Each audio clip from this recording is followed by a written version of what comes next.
Ito ang katotohanan na ang mga sikta na mariing tumututol sa doktrina ng Santissima Trinidad Isang kahangalan po ang doktrina ng tinatawag nilang Trinidad. ay hindi tunay na mga Kristiyano.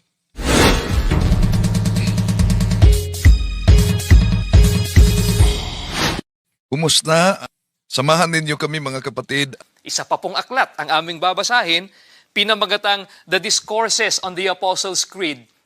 Isinulat naman po ito ng isang nagngangalang Clement H. Crack. Ganito po ang kanyang sinasabi sa pahina 206. Kaya halimbawa, noon lamang 325 taon ng Panginoon, sa konsilyo ng Nisea, nang ipaliwanag ng Iglesia sa atin na isang tuntunin ng pananampalataya na si Jesus ay tunay na Diyos. Noong 381, sa konsilyo ng Constantinopla, ipinaliwanag na isang tuntunin ng pananampalataya na ang Espiritu Santo ay Diyos. Mga kaibigan, napansin po ba ninyo ang binasa po natin? Magkaibang petsa po at pagkakataon. Ang pagkakaimbento o pagkakabuo ng mga aral na ang ating Panginoong Jesucristo at ang Espiritu Santo ay Diyos daw. Mga kaibigan, mahigit 300 years po pagkamatay ng mga apostol. At pagkatapos masulat ang bagong tipan, taong 325 AD, ika-4 na siglo na o 4th century na, nang imbentuhin ng Iglesia Katolika Romana sa konsilyo ng Nisea ang aral na si Kristo ay tunay na Diyos. Pagkaraan naman po ng 56 na taon, sa konsilyo naman ng Constantinopla, nagpahabol pa ng isang Diyos ang Iglesia Katolika Romana.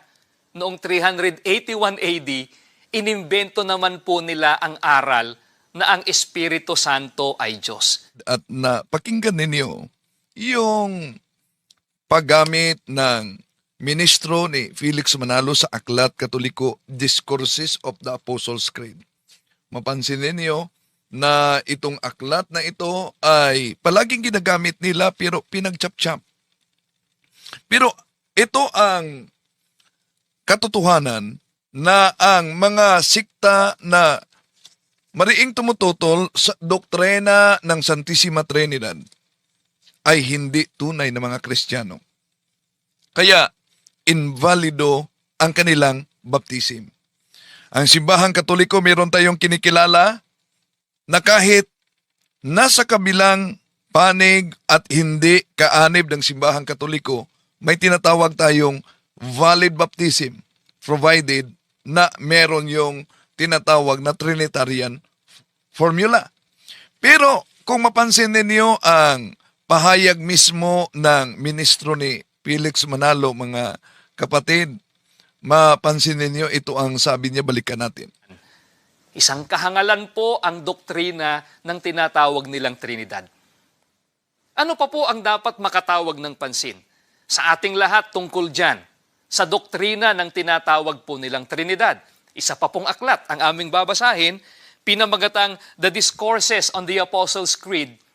Isinulat naman po ito ng isang nagngangalang Clement H. Crack. Ganito po ang kanyang sinasabi sa pahina 206. Kaya halimbawa, noon lamang 325 taon ng Panginoon, sa konsilyo ng Nisea, nang ipaliwanag ng Iglesia sa atin na isang tuntunin ng pananampalataya na si Jesus ay tunay na Diyos. Noong 381, sa konsilyo ng Constantinopla, ipinaliwanag na isang tuntunin ng pananampalataya na ang Espiritu Santo ay Diyos. Mga kaibigan, napansin po ba ninyo ang binasa po natin? Magkaibang petsa po at pagkakataon. Ang pagkakaimbento o pagkakabuo ng mga aral na ang ating Panginoong Jesucristo at ang Espiritu Santo ay Diyos daw. Mga kaibigan, mahigit 300 years po pagkamatay ng mga apostol. At pagkatapos masulat ang bagong tipan, taong 325 AD, ika-4 na siglo na o 4th century na, nang imbentuhin ng Iglesia Katolika Romana sa konsilyo ng Nisea ang aral na si Kristo ay tunay na Diyos. Pagkaraan naman po ng 56 na taon, sa konsilyo naman ng Constantinople, nagpahabol pa ng isang Diyos ang Iglesia Katolika Romana. Noong 381 AD, inimbento naman po nila ang aral na ang Espiritu Santo ay Diyos. Yan. Mapansin ninyo, isang misleading ang paggamit ng ministro sa naturang aklat. Dahil batay daw sa pahina 206 ng Discourses of the Apostles, sinabing inimbento ang pagiging Diyos ng ating Panginoon Jesucristo at sa banal na Espiritu. At napansin ninyo mga kapatid, ayon sa ministro, matagal na tapos ang Biblia.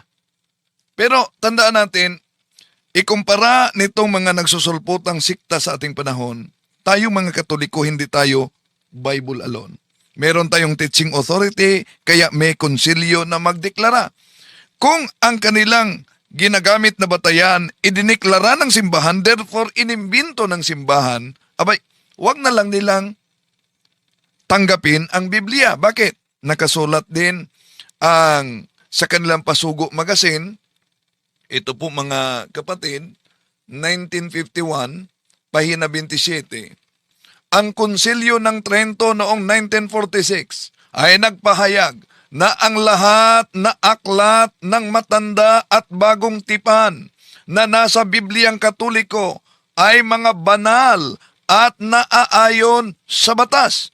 So ibig ba sabihin dahil nakasulat yan sa kanilang Pasugo Magazine na ang mga Biblia sa lumang tipan at sa bagong tipan ay dumaan sa deklarasyon ng simbahang Katoliko, kaya pwede bang sabihin ng mga ministro, di dapat paniwalaan ang Biblia dahil imbento lang ito ng simbahang Katoliko? Di lang yan. Ituloy natin ang pagbasa sa naturang Pasugo Magazine. Ito po ang mabasa natin sa pahina 27. Ang batas ng Iglesia Katolika na mataimtim at maingat na sinisiyasat at tinitiyak ng konselyo ay siya ring nasa mga talaan ng mga banal na aklat na inihayag ng mga konselyo ng Florencia noong 1441, Cartago noong taong 397, Hippo noong taong 393, Laodicea noong taong 363 at ng mga Papa Inocencio noong taong 401, Hormidas noong taong 514-523, Galatius noong taong 492-496 at Papa Damaso noong taong 360. Binasa natin ito mga kapatid dahil sabi nila, pag idiniklara ng konselyo, therefore, imbento lang ng simbahang Katoliko. Kaya, ang sabi ng ministro, na noong taong 325, dahil idiniklara ng konselyo sa Nicea, na ang ating Panginoong Hesukristo ay tunay na Diyos at tunay na tao at sinundan sa konselyo ng Constantinople sa taong 381, therefore, inimbento daw ang pagkadiyos ng ating Panginoong Hesus. Mali. Dahil may pinutol sila. Pinutol nila, ito ang unang binasa nila mga kapatid. Pansinin ninyo kung iniminto ba ang pagkadiyos. Ito ang mabasa. It was not until 325 Anno Domini at the Council of Nicaea that the Church defined for us that it was an article of faith that Jesus is truly God. And 381, at the Council of Constantinople, it was defined that it is an article of faith that the Holy Ghost is God. Yun ang mabasa natin mga kapatid na binasa ng ministro at pagkatapos nagsabi na imbensyon lang daw ang doktrina na ito. May iniiwasan kasi para mapilipit. Ito po, kinulayan ko ng kulay pula sa aklat na ito mga kapatid, Discourses of the Apostles' Creed. Kaya ang galing talaga nila na magpilipit sa nakasulat. Ito ang nakasulat. Balikan natin pagbasa ang ginamit ng ministro. It was not until 325 Anno Domini at the Council of Nicaea that the church defined for us that it was an article of faith that Jesus is truly God. In 381, at the Council of Constantinople, it was defined that it is an article of faith that the Holy Ghost is God. O ano ang karugtong? These were new doctrines. Hindi pala bago na doktrina ito. Pero bakit diniklara?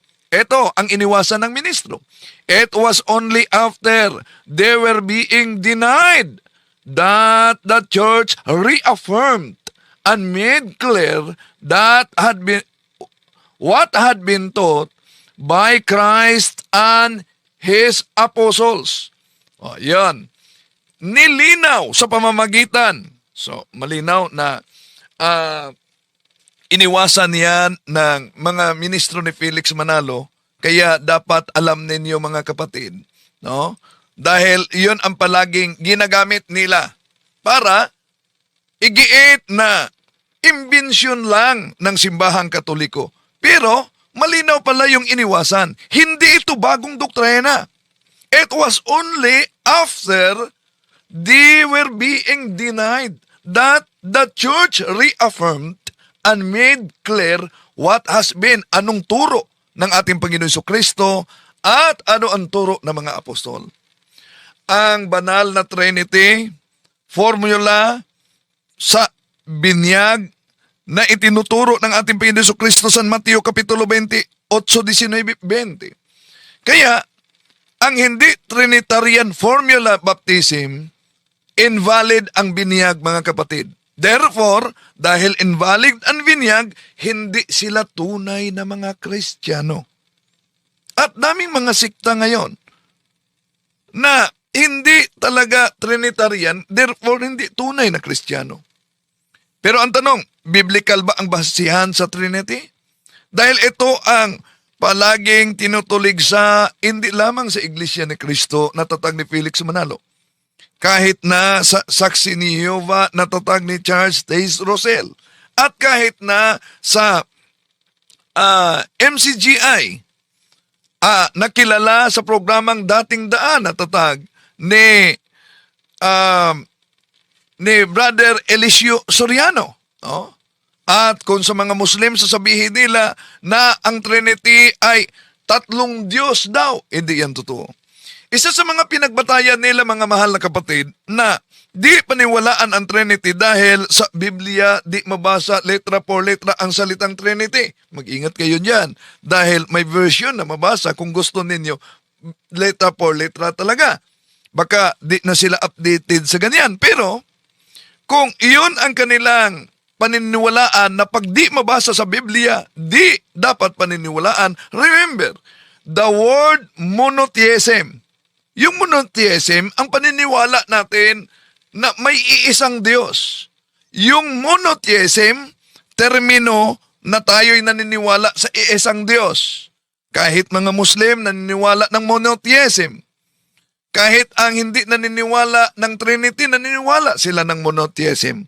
Tanong, ang salita bang monotheism? Mabasa ba sa Biblia kahit anong salin ng Biblia ang salitang monotheism? Monotheismo. Di po ba?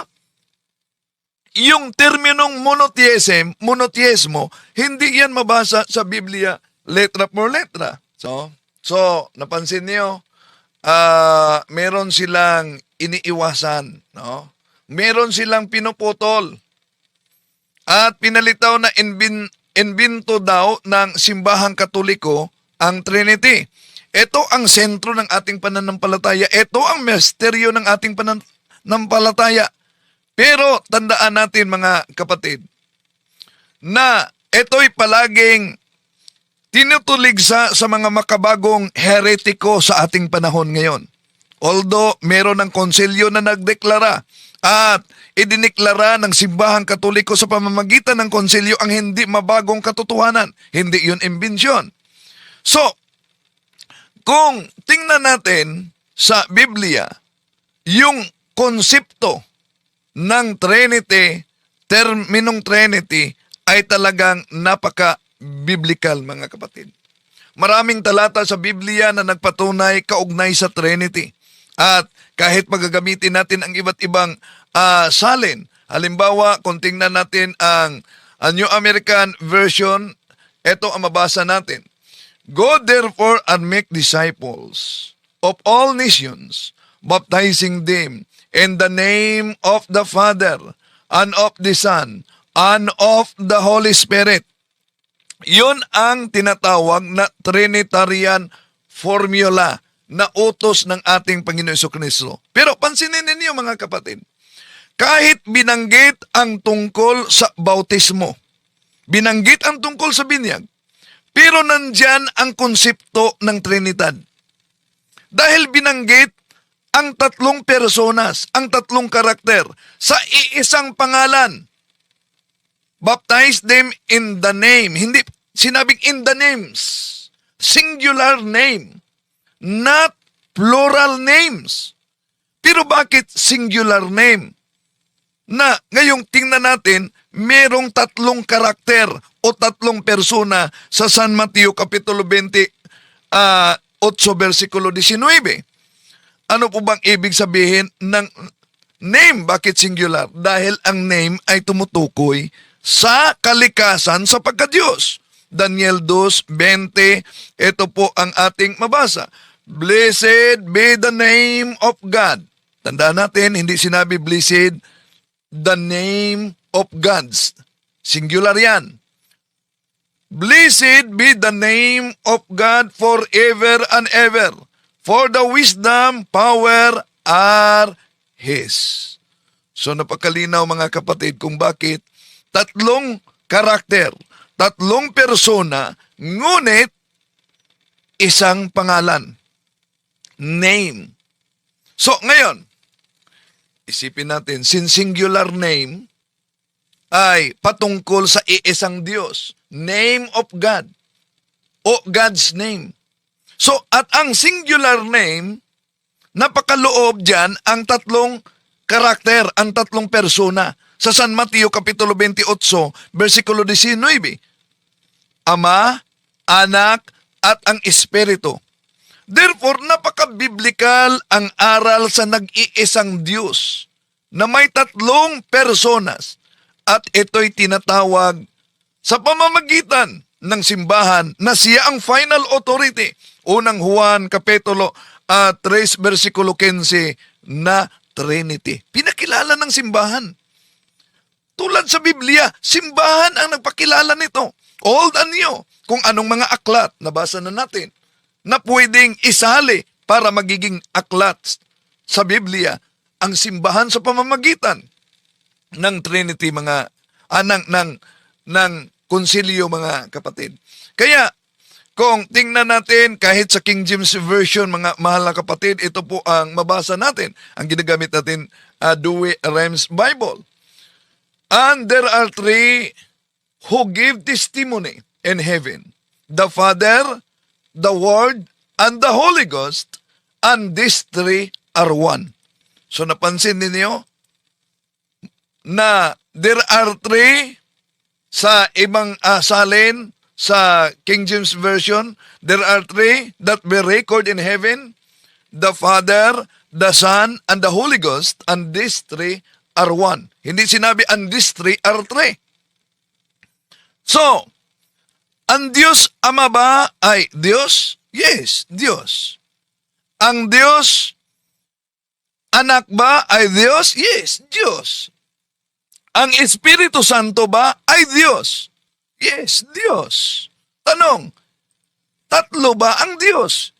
Kahit sa King James Version, ang mabasa natin, for there are three that we record in heaven, the Father, the Word, and the Holy Ghost, and these three are one. Yun ang Trinity, no? Na aral ng simbahang Katoliko. No? hindi man natin mabigyan ng mga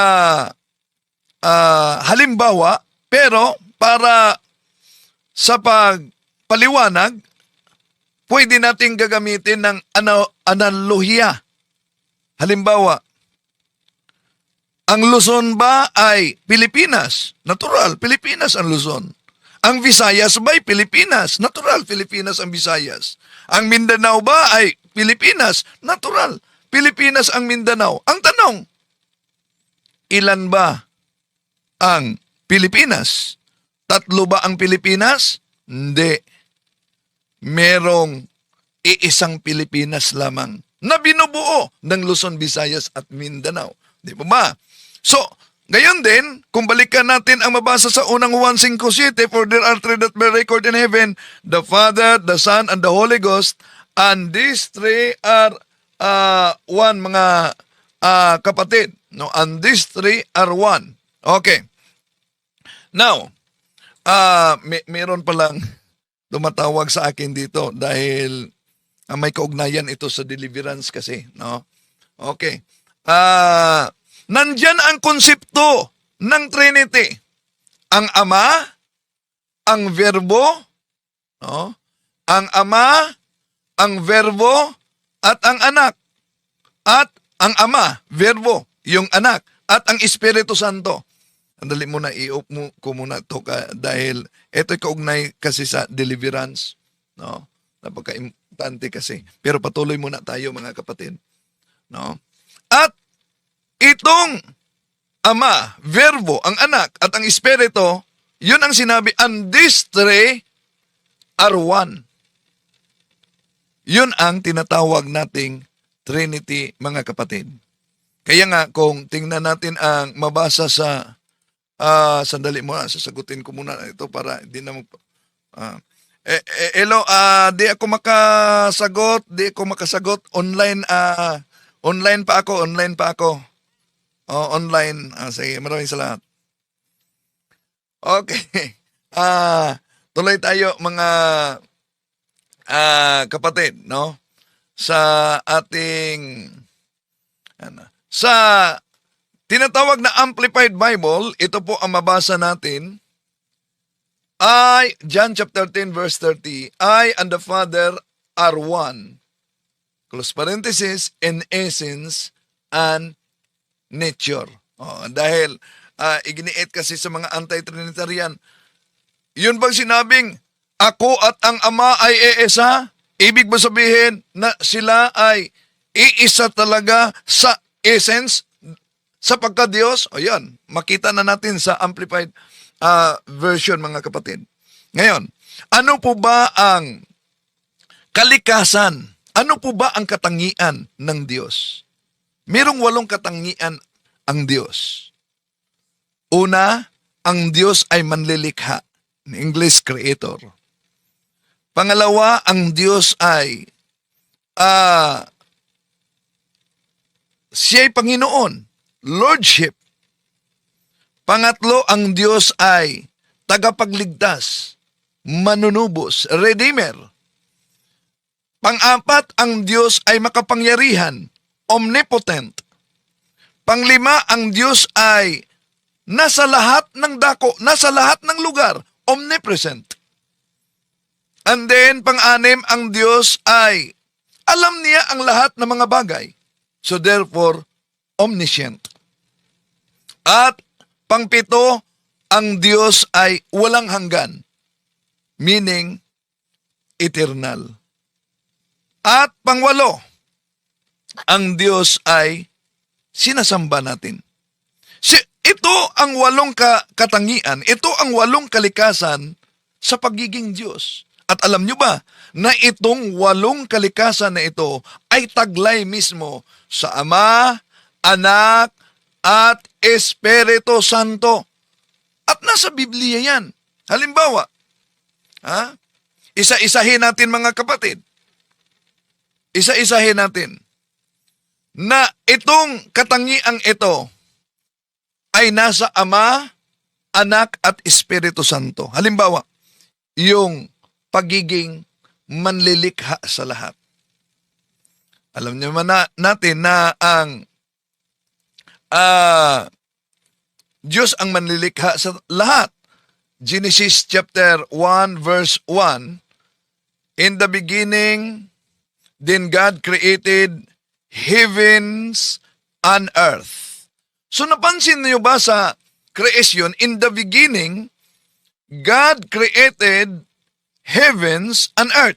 Ito po'y Trinity of all Trinities nagpakita sa katangian ng Diyos. Bakit? In the beginning, time, God created heavens, space, earth, matter. At itong tatlong ito ay binubuo ng tatlo din. Time, merong past, present, future. Kahit tatlo, iisara sa time. Heavens, ano yan? Space, high, width, length. Tatlo din. Matter, solid, liquid, gas. O tatlo din. No? So, sa creation pa lang mga kapatid, makita natin na pinakita na kung ang Diyos mismo sa kanyang sarili. At kung tingnan natin ang Genesis chapter 1, kung babasahin natin ang Amplified Version, dahil alam nyo naman, gusto nila letra por letra, may mabasa kasi sa Amplified Bible, Genesis chapter 1 verse 26. Then God said, let us, close parenthesis, Father, Son, and Holy Spirit, make man in our image, according to our likeness, not physical, but a spirituality and moral likeness.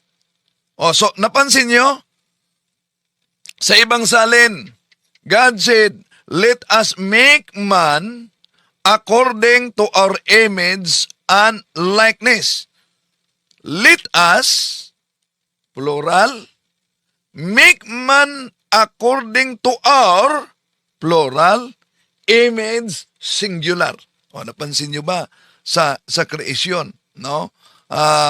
Diyan makita natin mga kapatid. Now, so, ngayon, ang Diyos ay tagapaglikha. Ang Amahan ay tagapaglikha. Ang mabasa natin yan sa Deuteronomy Kapitulo 32, versikulo 6, na ang Ama ay tagapaglikha. Ito ang mabasa natin. As the Lord be thus repeated by you, O stupid and foolish people, He who not your Father who created you, so ang Ama ay tagapaglikha. Ang tanong, ang anak ba ay mabasa ba natin din na tagapaglikha? Ito po ang mabasa natin sa Colossians chapter 1 verses 15 up to 16. He is the image of the invisible God, the firstborn of all creation. For in Him were created all things in heaven and on earth, the visible and the invisible, whether thrones or dominions or principalities or powers, all things were created through Him and for Him. So, malinaw ang nabasa natin sa banal na kasulatan. Ngayon, kung ang anak ay tagapaglikha, ang banal na espiritu ba ay tagapaglikha din? Oh. So, mabasa natin sa Psalm chapter 33 verse 6. Okay. Ito pa na mga katangian, no? Isa-isa, mahaba kasi ito mga kapatid. At ito din sa Genesis chapter 1, pero hanggang 7:14 45 lang tayo dahil may naka-schedule na debate. Sa Genesis chapter 1 verses 1 up to 2. In the beginning, God created heaven and earth, and the earth was void and empty, and the darkness was upon the face of the deep, and the Spirit of God moved over the waters. So, diyan makita natin ang banal na Espiritu ay tagapaglikha din. At yun din ang mabasa natin sa Job chapter 26 verse 13, mga kapatid. His spirit made the heavens beautiful, and His power pierced the gliding serpent. So, diyan sa Biblia, makita natin na ang Ama, tagapaglikha, ang Anak, tagapaglikha, ang banal na Espiritu ay tagapaglikha. Ngayon, pangalawang katangian, ang kanilang pagiging Panginoon. Alam naman nating lahat na ang Diyos ay Panginoon. O ang Panginoon ay Diyos. Siya lang ang Panginoon at wala nang iba. Di ba? Mabasa natin yan sa Isaias Kapitulo 45, versikulo 5 hanggang 6. I am the Lord, and there is no other. There is no God besides me. So, siya lang ang nag-iisang Panginoon. Makita natin yan sa Biblia, mga kapatid. No? Kaya nga, kung tingnan natin ang mabasa sa Deuteronomio Kapitulo 6, versikulo 6 sa Hebrew, Shema Israel, Yahweh Eloheno, Yahweh Echad. Makinig ka, O Israel, ang Panginoon na iyong Diyos ay nag-iisang Panginoon. Hero Israel, the Lord is our God, the Lord alone. Echad, nag-iisang Panginoon. No? So, ngayon, may iisang Panginoon. No? Alam naman natin, Isaias Kapitulo 63, 16, ang Ama ay Panginoon ng lahat. You, Lord, are our Creator. Tanong, ang ating Panginoong Hesukristo ba? Panginoon din. Malinaw yan sa Gawa Kapitulo 10, versikulo 36. Anong mabasa diyan, mga kapatid, sa Gawa? Ito po ang mabasa natin sa Gawa 10:36. You know the word that He sent to Israelites as He proclaimed peace through Jesus Christ, who is Lord of all. So, malinaw na ang ating Panginoong Hesukristo ay Panginoon. No? Ngayon, kung ang ating Panginoong Hesukristo ay Panginoon, ang banal ba na Espiritu ay Panginoon? Ito po ang mabasa natin sa 2 Corinthians chapter 3 verses 17 up to 18. Now the Lord is the Spirit, and where the Spirit of the Lord is, there is a freedom. All of us, gazing with unveiled face on the glory of the Lord, are being transformed into the same image from glory to glory as the Lord who is the Spirit. So, malinaw ang pagka-lordship ng banal na Espiritu ng Ama at ng Anak. Ngayon, punta tayo sa pangatlong katangian, yung tagapagligtas. Alam naman nating lahat na ang Diyos lamang ang tagapagligtas. At bukod sa Kanya, wala nang iba. Kung tingnan natin ang mabasa sa dito sa Isaias Kapitulo 43, versikulo 11, ito po yung mabasa natin. It is I the Lord, there is no Savior but me. See? It is I. Ang Diyos lang ang tagapagligtas. Now, kung ang Diyos ay ay tagapagligtas. Alam naman natin na ang Ama tagapagligtas. Di ba? Di matutulan yan sa Isaiah 63:15, "For you are our Father, where Abraham not know us, nor Israel to acknowledge us. You, Lord, are our Father, our Redeemer. You are named forever." So ang Ama, tagapagligtas. Ngayon, tanong, kung ang Ama tagapagligtas, ang anak po ba na ang ating Panginoon Jesucristo ay tagapagligtas? Kung tingnan natin ang mabasa sa San Mateo Kapitulo 1, versikulo 21, ito po sabi ng anghel, "She will bear a son, and you are to name him Jesus, because he will save his people from their sins." So, ang ating Panginoon Jesucristo ay tagapagligtas sa kasalanan. Ang tanong, ang banal na Espiritu ba ay tagapagligtas ba din? Ito po ang mabasa natin. Titus chapter 3 verse 5. "He saved us. It was not because of any good deeds that we ourselves have done, but because of His own mercy, that He saved us through the Holy Spirit, who gives us new birth, a new life by washing us." See? So taglay ng banal na Espiritu ang naturang katangian sa tagapagligtas, mga mahal na kapatid. No? So, napakalinaw yan. Ang tanong, yung katangian sa pagiging omnipotent, makapangyarihan sa lahat, all-powerful.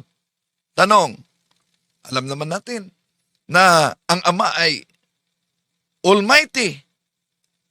Nasa Genesis Kapitulo 28, versikulo 3 yan, "May God Almighty bless you and make you fertile." So, ang Ama ay Almighty. Oh. At yun din ang mabasa natin kahit sa anak at sa Espiritu.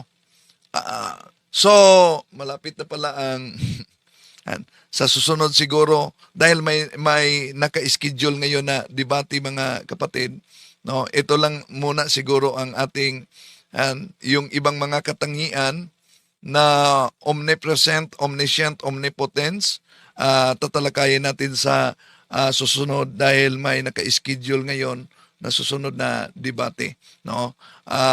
Yun lang, tinatalakay natin ngayon ang napaka-importante na doktrina ng Simbahang Katoliko. No, ang doktrina ng Simbahang Katoliko about sa Holy Trinity, banal na sangtatlo.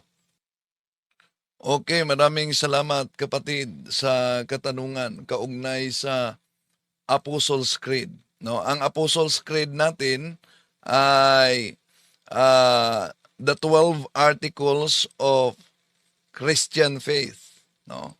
At hindi lang 'yan na basta binibigkas natin, kundi iyo'y nagpakilala sa ating pagiging Katoliko, no? Dahil ang Apostles' Creed ay pinatuluan niyan ng dugo mismo ng mga sumasampalataya sa Apostles' Creed. "I believe in God, the Father Almighty, Creator of heaven and earth." No? Yeah? So, itong article na ito, the 12 articles of Christian faith, alam niyo na palagi nating sinasambit tuwing Sunday. At minimemorize ng mga bata sa katekism.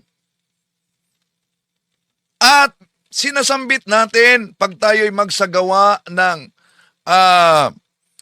Holy Rosary, no? Pero alam niyo ba na pagsambit natin sa 12 articles na I believe in God, hindi lang natin ni-recite yung White Ray. kundi ito'y pagdeklara sa digmaan laban sa kasinungalingan. Bakit? Dahil yung 12 Articles of Christian Faith, bunga yan sa deklarasyon ng iba't ibang konselyo ng Simbahang Katoliko dahil sa paglitaw noon ng iba't ibang mga erehe. So, ibig sabihin, nang idineklarar natin yan, you are declaring war on lies. You are aligning your soul with 2,000 years of saints, martyrs, and defenders of the faith. So, the Apostles' Creed declares the truth exists. The truth is a person, and we believe in Him. Kaya, napaka-importante ang pananampalataya kung mabasa natin sa Romans chapter 10 verse 9. If you confess with your mouth that Jesus is Lord and believe in your heart that God raised Him from the dead, you will be saved. Yan. So, ibig sabihin, nang idineklara natin ang Apostles' Creed, idineklara natin ang ating pagdepensa, our defense against error. Bakit inulit-ulit natin? Because the Creed is our armor. The armor in the world of confusion, in the age of relativism, at sa paglitaw ng mga iba't ibang sikta sa ating panahon. Itong Apostles' Creed ay nagpakilala sa atin identity as Catholic. Ang katangian. So binanggit natin kanina yung mga katangian na una, ang pagiging Redeemer, Savior, taglay yan sa Ama. Taglay din sa Anak. Taglay din sa Banal na Espiritu. Binanggit natin ang nakasulat dahil may iisa lamang na tagapagligtas. Isaiah Kapitulo 43, versikulo 11. It is I the Lord, there is no Savior but me. At binanggit natin na kung ang Ama ay Redeemer, Isaiah chapter 63 verse 16, ang Anak din ay binanggit na Redeemer, Mateo Kapitulo 1 versikulo 21. At ang Banal na Espiritu ayon sa Titus chapter 3 verse 5, mga kapatid, no? Yung omniscient, omnipotence, omnipresent, no? Taglay sa tatlong persona, iisang pagka-Diyos. At ulitin natin, yung sabi nila dapat mabasa sa Biblia, mayroong mabasa naman kung gusto nila letra por letra. Revelation chapter 7 verse 10. Salvation belongs to our God who is seated on the throne, and the Lamb, our salvation, is the Trinity's to give. Unto God the Trinity we owe our deliverance. So, sa gustong mabasa letra por letra, may salin na mabasa natin yan, mga kapatid. So, yan ang katangian, kalikasan sa nag-iisa, isang Diyos na tinatawag nating Trinity, Trinidad, Tris and Unidad, taglay ng Anak, Ama, at ng Espiritu ang naturang mga katangian. Kaya, sa Juan 10:30, ako at ang Ama ay iisa. At sa unang Juan, Kapitulo 5, versikulo 7, for there are three that we record in heaven, the Father, the Word, and the Holy Ghost, and these three are one. Kaya yung tumututol na si Kristo ay tunay na Diyos, yon ang revivalist ng Arianism noon. Yung tumututol na ang banal na Espiritu ay hindi Diyos, ang banal na Espiritu ay Diyos, yon ay revivalist ng grupong modalism noon. No? At iba pang mga erehe. Kaya yung mga aklat na ginagamit ng ministro ni Felix Manalo, yon, busted sila dyan. Bakit? Itong aklat na ito na ginagamit, Isang kahangalan po ang doktrina ng tinatawag nilang Trinidad. Ano pa po ang dapat makatawag ng pansin sa ating lahat tungkol dyan, sa doktrina ng tinatawag po nilang Trinidad? Isa pa pong aklat ang aming babasahin, pinamagatang The Discourses on the Apostles' Creed. Isinulat naman po ito ng isang nagngangalang Clement H. Crack. Ganito po ang kanyang sinasabi sa pahina 206. Kaya halimbawa, noon lamang 325 taon ng Panginoon, sa konsilyo ng Nisea, nang ipaliwanag ng Iglesia sa atin na isang tuntunin ng pananampalataya na si Jesus ay tunay na Diyos. Noong 381, sa konsilyo ng Constantinopla, ipinaliwanag na isang tuntunin ng pananampalataya na ang Espiritu Santo ay Diyos. Mga kaibigan, napansin po ba ninyo ang binasa po natin? Magkaibang petsa po at pagkakataon ang pagkakaimbento o pagkakabuo ng mga aral na ang ating Panginoong Jesucristo at ang Espiritu Santo ay Diyos daw. Mga kaibigan, mahigit 300 years po pagkamatay ng mga apostol. At pagkatapos masulat ang bagong tipan, taong 325 AD. Ika-4 na siglo na o 4th century na nang imbentuhin ng Iglesia Katolika Romana sa konsilyo ng Nisea ang aral na si Kristo ay tunay na Diyos. Pagkaraan naman po ng 56 na taon, sa konsilyo naman ng Constantinopla, nagpahabol pa ng isang Diyos ang Iglesia Katolika Romana. Noong 381 AD, inimbento naman po nila ang aral na ang Espiritu Santo ay Diyos. yon, huwag kayong magpalingla sa ganitong pagpakalat ng kasinungalingan sa mga mangangaral na tatag lamang ng tao. Dahil pinutol nila, iniwasan nila, pinipilipit nila ang aklat na Discourses of the Apostles' Creed. At iniwasan nila ito na it was not until 325 Anno Domini at the Council of Nicaea that the Church defined for us that it was an article of faith that Jesus is truly God. In 381 at the Council of Constantinople, it was defined that it is an article of faith that the Holy Ghost is God. Oh, may iniwasan. There were new doctrine. These were new doctrine. It was only after they were being denied that the church reaffirmed and made clear what had been taught by Jesus and His apostles. So, idiniklara lang ng simbahan ang hindi mabago na katotohanan. Kaya kung idiniklara ng konsilyo ang di mabago na katotohanan, therefore, di nila pwedeng tanggapin, huwag nyo na lang tanggapin ang Biblia. Bakit?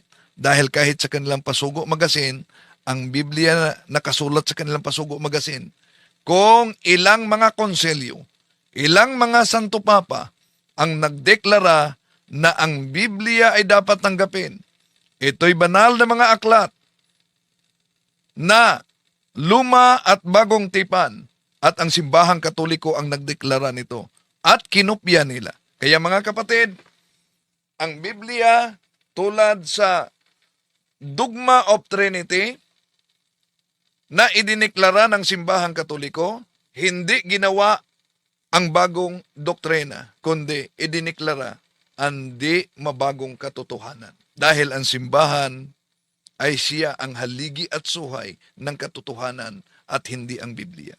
Kaya napansin ninyo, sa maraming mga sikta ngayon na nag-aangkin na Bible alone ang kanilang batayan, ngayon, iba't iba na ang kanilang doktrina. Kung hindi Trinitarian si Kibuloy, pero siya ay appointed Son of God, the owner of universe daw. Hindi Trinitarian si Manalo, pero anghel daw siya. Hindi Trinitarian si Bro Eliseo Soriano at saksi niyo ba? At lalo na ang mga Muslim. Pero dapat idipinsa natin ang pananampalataya. Pro Dio et Ecclesia.